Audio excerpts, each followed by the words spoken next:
देखिए, बहुत ही गंभीर घटना है। करीब 19 लोगों की इसमें मौत हुई है। 17 लोग क्रिटिकली इंजर्ड है। बहुत बड़े पैमाने पर उनको वे जले हुए बर्न उनको है, बर्न इंजरी उनको है और यहाँ ऑरेंज सिटी हॉस्पिटल में अभी उनका इलाज चल रहा है। जो भी लेटेस्ट प्रोटोकॉल्स है वो बहुत तेजी के साथ ऑरेंज सिटी हॉस्पिटल ने उनको उपलब्ध कराए हैं और हम अपेक्षा रखते हैं कि उनकी रिकवरी होगी। थोड़ा समय लगेगा लेकिन उनकी रिकवरी होगी। अभी इस केस में पुलिस ने भी एफआईआर दाखिल किया है। करीब 21 लोगों पर एफआईआर है, उसमें से 11 लोगों को अरेस्ट किया है। मैनेजिंग डायरेक्टर को भी अरेस्ट किया हुआ है। कुछ लोग फरार है, उनको भी ढूंढकर अरेस्ट किया जाएगा। साथ साथ जो हताहत हुए, जिनकी मौत हुई है, उनको कंपनी की ओर से 75 लाख रुपया कंपेंसेशन दिया गया है। 5 लाख रुपया हमने सीएम फंड से दिया है। 2 लाख रुपया प्रधानमंत्री जी ने पीएम फंड से उनको दिया हुआ है। जो इंजर्ड है उनको 25 लाख रुपया कंपनी की ओर से दिया जा रहा है और उन सभी का इलाज हो, इसकी ओर हम लोग भी पूरे तरीके से ध्यान रखेंगे। जहाँ तक इस हादसे का सवाल है तो इससे कई प्रश्न तैयार हो रहे हैं। चूँकि इसको रेगुलेट करने वाले जो नियम है ये 2008 के नियम है और आज 2026 में हम लोगों ने देखा है कि पिछले कुछ सालों में टेक्नोलॉजी काफ़ी बदली है। जो ज्वलनशीलता है उसकी भी तीव्रता है वो काफ़ी बड़े पैमाने पर बढ़ी हुई है।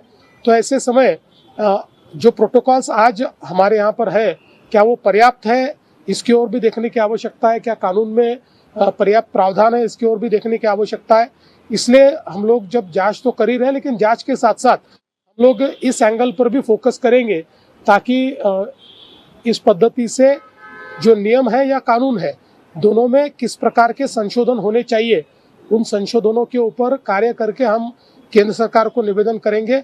उस प्रकार के संशोधन केंद्र सरकार हाथ में ले। विशेष रूप से कुछ प्रोटोकॉल्स या कुछ प्रोसेसेस ये 100% ऑटोमेटेड की जा सकती है क्या, इसके ऊपर भी ध्यान देने की आवश्यकता है। क्योंकि ये जो सारे पदार्थ है इनकी ज्वलनशीलता इतनी तीव्र इस प्रकार की है कि जिसमें मिनिमम ह्यूमन एरर से भी बहुत बड़े पैमाने पर क्षति हो सकती है, लोग हताहत होने की संभावना होती है।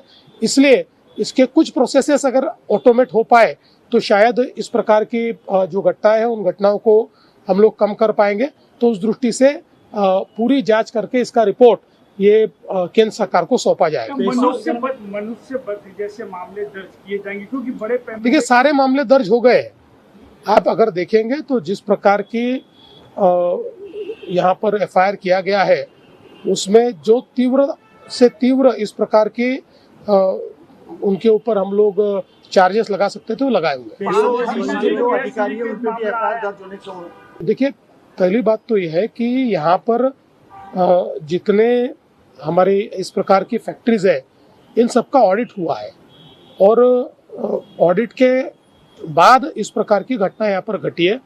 तो निश्चित रूप से जब एक प्रकार से इसका जो कि रिपोर्ट आएगा उसमें कई जो सुपरविजन है उसमें कोई कमी है या अधिकारियों ने कोई जो कार्य करना चाहिए था लेकिन उसमें निग्लिजेंस दिखाया है तो ज़रूर उनके ऊपर भी कार्रवाई होगी।